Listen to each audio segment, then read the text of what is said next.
पढ़ने वाले आप सभी का हार्दिक स्वागत है। आज हम लोग क्लास 10 एनसीईआरटी साइंस का तीसरा चैप्टर धातु और धातु का तीसरा पार्ट देखेंगे। इसमें पहला आपका डिफिनेशन दिया गया थर्मिट अभिक्रिया यानी थर्मिट रिएक्शन क्या है। तो फेरस ऑक्साइड के साथ एल्युमिनियम का अभिक्रिया का उपयोग करके एल्युमिनियम की अभिक्रिया के साथ उपयोग करके रेल की पटरी एवं मशीनी पुर्जों के द्वारा दरारों को जोड़ने के लिए किया जाता है। तो थर्मिट अभिक्रिया यानी थर्मिक रिएक्शन का उपयोग कहाँ करते हैं? तो जहाँ पे रेल की पटरी देखे होंगे, रेल की पटरी में क्या होता है, दरार पड़ जाता है। क्या होता है, अधिक दिन हो जाता है तो उस पर पटरियाँ इसमें रेलें चलती है, जिससे है ना उस पर प्रभाव पड़ता है। प्रभाव पड़ने के कारण उस पर दरारें फट जाती हैं। तो उस दरार को भरने के लिए थर्मिक रिएक्शन कराया जाता है। थर्मिक रिएक्शन में फेरस ऑक्साइड और एल्युमिनियम को मिलाया जाता है। मिलाने के बाद इसी रिएक्शन को रेल की पटरी जहाँ रेल की पटरी में दरारें पड़ जाती है उसको भरने में इस रिएक्शन का यूज किया जाता है। जैसे फेरस ऑक्साइड है, इस फेरस ऑक्साइड को जब हम रिएक्शन होगा, जब ये टूटेगा यानी गलेगा, जब हीट करेंगे इसको तो क्या बनेगा, जिंक ऑक्साइड और सल्फर डाई ऑक्साइड के रूप में टूटेगा। तो थर्मिट अभिक्रिया का उपयोग कहाँ करते हैं? तो रेल की पटरी के दरारों को जोड़ने में थर्मिट अभिक्रिया का उपयोग किया जाता है। ठीक है, आगे चलेंगे। सख्ता श्रेणी से ऊपर आने वाले धातु का निष्कर्षण हम कल बता रहे थे। सख्ता श्रेणी के मध्य में आने वाले, सख्ता श्रेणी से नीचे आने वाले धातु का निष्कर्षण। लेकिन आज हम पढ़ेंगे सख्ता श्रेणी से ऊपर आने वाले धातु का निष्कर्षण। मतलब धातु को सख्ता श्रेणी के सबसे ऊपर जो आता है उसको धातु का निष्कर्षण हम कैसे कर सकते हैं जब पृथ्वी की तलहटी से निकाला जाता। तो देखिए, कार्बन द्वारा सोडियम, मैग्नीशियम, कैल्शियम, एल्युमिनियम इत्यादि के ऑक्साइड का अपचयन करके उन्हें धातु में बदला जाता है। तो ये सोडियम, मैग्नीशियम, कैल्शियम, एल्युमिनियम को ऑक्साइड का अपचयन करते हैं। अपचयन कर करके यानी कि अपचयन अपक्रिया करा करके और उसको धातु में क्या करते हैं, चेंज कर देते हैं। जब धातु में परिवर्तित कर देते हैं और इन धातुओं को विद्युत अपघटनी अपचयन द्वारा प्राप्त किया जाता है। साथ ही साथ इसमें किस प्रक्रिया के द्वारा किया जाता है? तो इस धातु में विद्युत का प्रवाह किया जाता है। विद्युत का प्रवाह करने के बाद जो भी अशुद्धियां होती है वो अपघटित हो जाता है, यानी अपक्षेप के रूप में बढ़ जाता है और कुछ अशुद्धियां जो होता है ऊपर छाला जाते हैं। तो इस प्रकार से विद्युत अपघटनी अपक्रिया के माध्यम से धातुओं का निष्कर्षण किया जाता है, जो कि सबसे सख्ता श्रेणी के सबसे ऊपर आते हैं। ठीक है, आगे हम समझेंगे धातुओं का परिष्करण। धातु का परिष्करण हम लोग कैसे करते हैं? तो विभिन्न अपचयन प्रक्रमों के प्राप्त धातुएं पूर्ण रूप से अशुद्ध नहीं होता है। जो धातु जो होता है, आप बहुत सारे अपचयन से हम लोग धातु प्राप्त करते हैं, लेकिन वो जो है शुद्ध रूप से प्राप्त नहीं होता। वह कोई शुद्ध होता, कोई अशुद्ध भी होता। बहुत सारे मिट्टी के कण और बहुत सारे रेत उसमें लिपटे रहते हैं, इसलिए बहुत सारे प्रक्रम से जो भी धातुएं प्राप्त होते हैं वो फिर भी वो शुद्ध प्राप्त नहीं होते। चाहे जितने प्रक्रम से आप कितने माध्यम से आप उसको क्या करिए, शुद्धिकरण कर लीजिए, लेकिन फिर भी वो है ना शुद्ध रूप नहीं प्राप्त होगा। फिर उसको क्या करेंगे, अशुद्धियों को अपद्रव को हटाने के लिए सबसे अधिक प्रचलित विधि है जिसका नाम है विद्युत अपघटनी परिष्करण विधि। विद्युत अपघटनी परिष्करण विधि ऐसा विधि है जो भी उसमें रेत और मिट्टी के कण रहेंगे वो सारों को क्या कर देगा, अलग कर देगा, यानी शुद्ध कर देगा। इस सभी प्रक्रमों में सबसे प्रचलित विधि है जिसका नाम है विद्युत अपघटनी परिष्करण विधि। विद्युत अपघटनी परिष्करण विधि के द्वारा है ना धातु को शुद्ध प्राप्त किया जाता है। धातु को शुद्ध प्राप्त करने के लिए किस विधि का उपयोग करेंगे? तो विद्युत अपघटनी परिष्करण विधि का उपयोग करेंगे। अगला समझेंगे विद्युत अपघटनी परिष्करण। विद्युत अपघटनी परिष्करण क्या होता है? कॉपर, जिंक, टीन और सिल्वर, गोल्ड जैसे धातु को विद्युत अपघटन के द्वारा परिष्कृत किया जाता है। इस प्रक्रम को अशुद्ध धातु एनोड पर और अशुद्ध धातु एनोड पर और शुद्ध धातु कैथोड पर लगाया जाता है। यानी कि कॉपर धातु, जिंक और टीन, सिल्वर, गोल्ड ऐसे धातु को विद्युत अपघटन के माध्यम से परिष्कृत किया जाता है। विद्युत अपघटन किया जाता है यानी कि उसमें विद्युत का प्रवाह किया जाता है। जब विद्युत का प्रवाह करते हैं तो क्या होता है कि जो भी अशुद्ध धातुआं होती है उसमें अशुद्ध धातु जो होता है एनोड पर जाके जमा हो जाता है। एनोड धातु को ऋणात्मक बोलते हैं और कैथोड धातु को धनात्मक बोलते हैं।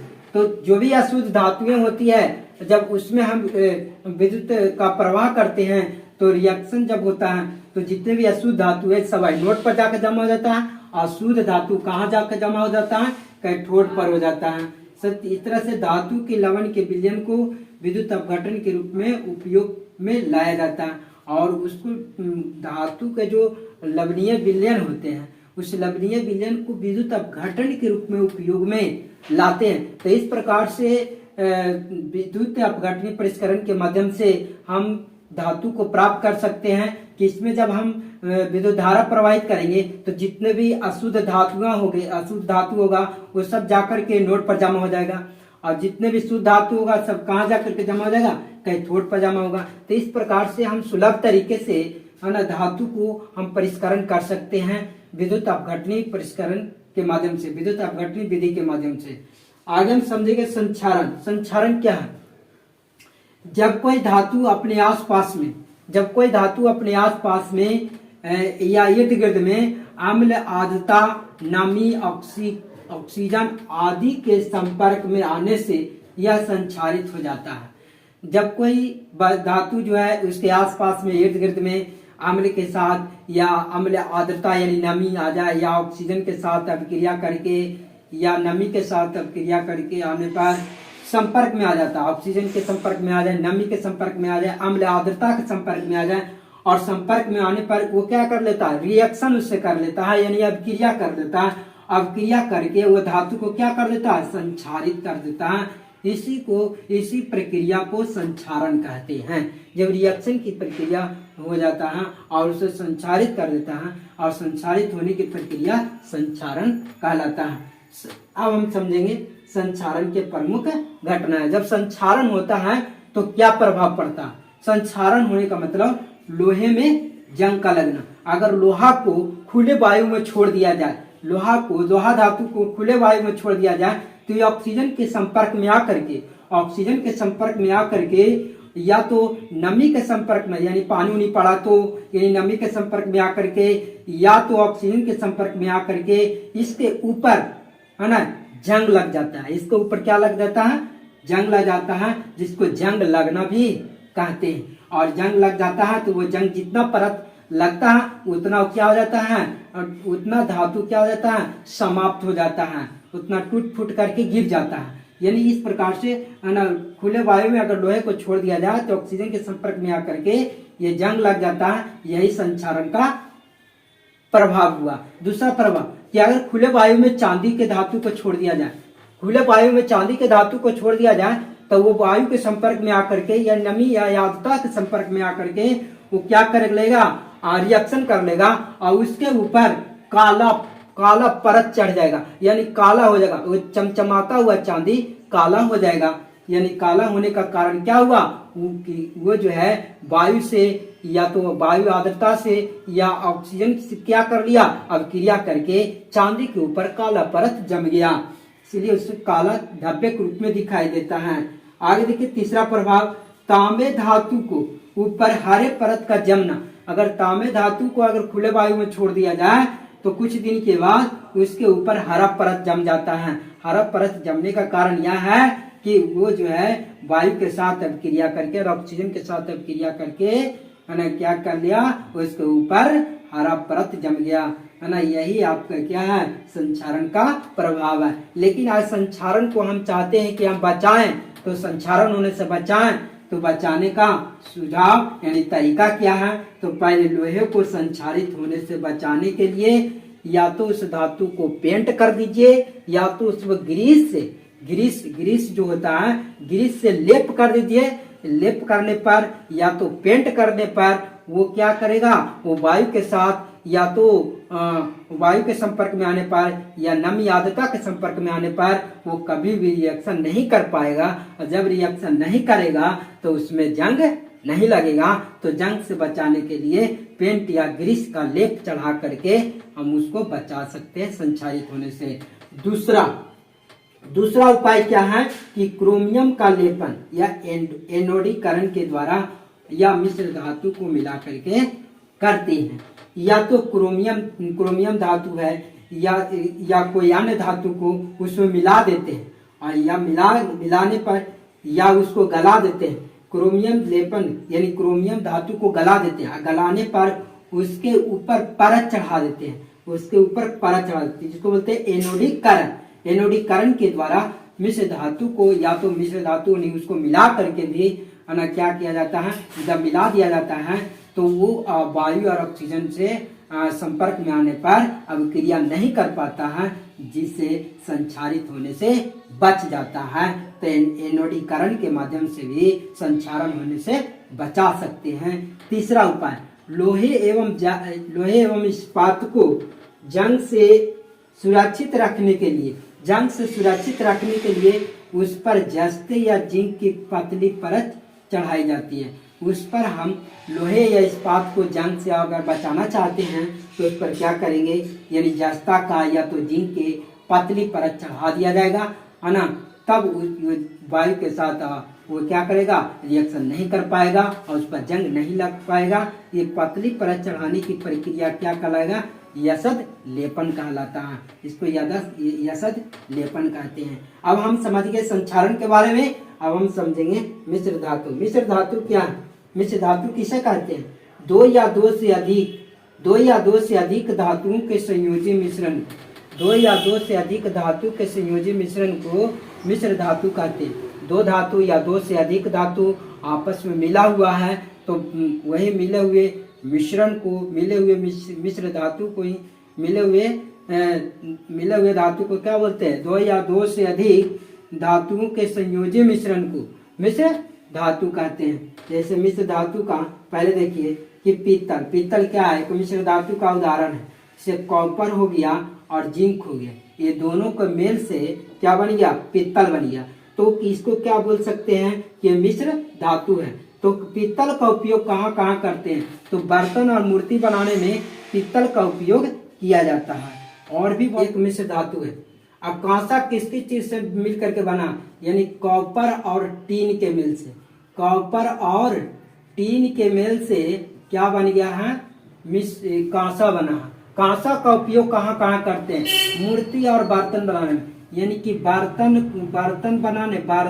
और मूर्ति बनाने में, बर्तन और मूर्ति निर्माण में, मूर्ति बनाने में किसका यूज किया जाता है? तो कांसा का यूज किया जाता है। अगला देखेंगे, कांसा के बाद आता है शोल्डर भी क्या एक मिश्र धातु है जो कि ना लेड और टीन के मेल से बना है। लेड और टीन के मेल से बना है, यानी एसन के मेल से बना है। इसका उपयोग विद्युत तारों के वेल्डिंग करने में किया जाता है। विद्युत तारों के वेल्डिंग करने में किसका यूज किया जाता है? शोल्डर का यूज किया जाता है वेल्डिंग करने में। ठीक है, तो ये हमने जाना मिश्र धातु के बारे में कि बहुत सारे मिश्र धातु है जो कि एक धातु नहीं, उसमें दो या दो से अधिक धातु मिले हुए रहते हैं, उसको मिश्र धातु बोलते हैं। जैसे पीतल हो गया, कांसा हो गया, शोल्डर हो गया। अब हम जानेंगे सबसे इम्पोर्टेंट जो परीक्षा में पूछता है सोना के बारे में। सोना जिसको बोलते हैं गोल्ड। हमारे भारत देश में क्या है, सोना जो है प्रचलित है, लेकिन सोना जो है शुद्ध सोना कितना कैरेट का होता है? शुद्ध सोना 24 कैरेट का होता है। 24 कैरेट, शुद्ध सोना 24 कैरेट होता है। शुद्ध सोना 24 कैरेट होता है। शुद्ध सोना 24 कैरेट होता है। लेकिन शुद्ध सोना होने के कारण ये काफी नर्म होता है ना। यह काफी क्या होता है, यह काफी नर्म होता है।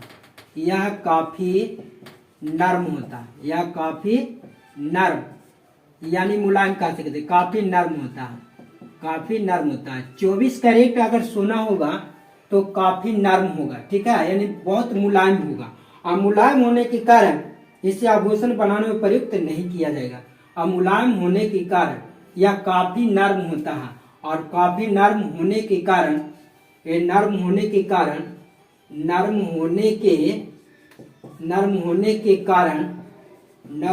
के कारण इसे आभूषण बनाने में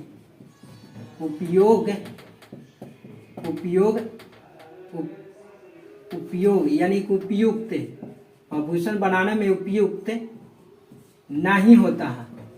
इतना नर्म होता है कि इसके आभूषण नहीं बना सकते हैं, ठीक है। तो इसको आभूषण बनाने का उपयुक्त नहीं होता है। इसे कठोर बनाने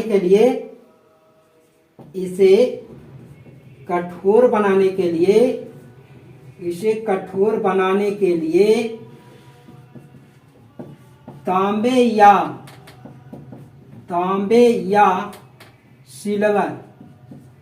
या सिल्वर यानी चांदी की कुछ मात्रा मिलाई जाती है।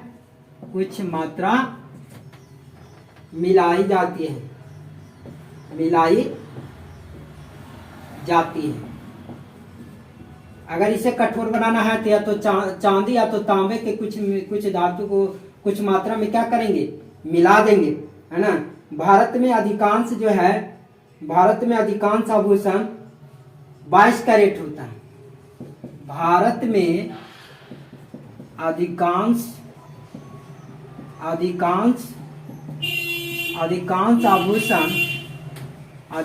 आभूषण 22 कैरेट होता है। 22 कैरेट। भारत में अधिकांश आभूषण कितने कैरेट का होता है, 22 कैरेट का होता है।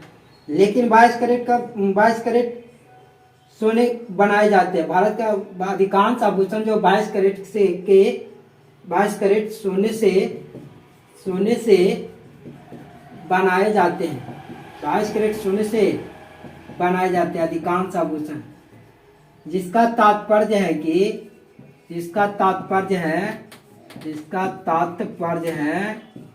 कि 22 कैरेट यानी 22 कैरेट सोना 22 कैरेट सोना में 22 भाग शुद्ध सोना, 22 भाग शुद्ध सोना, 22 भाग क्या होगा, शुद्ध सोना होगा। और दो भाग तांबा या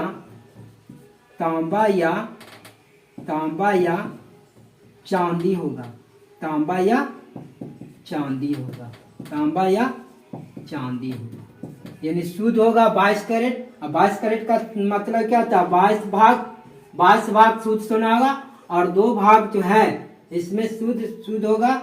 और 2 भाग में कितना, 2 भाग तांबा या चांदी होगा। 2 भाग क्या होगा, तांबा या चांदी होगा।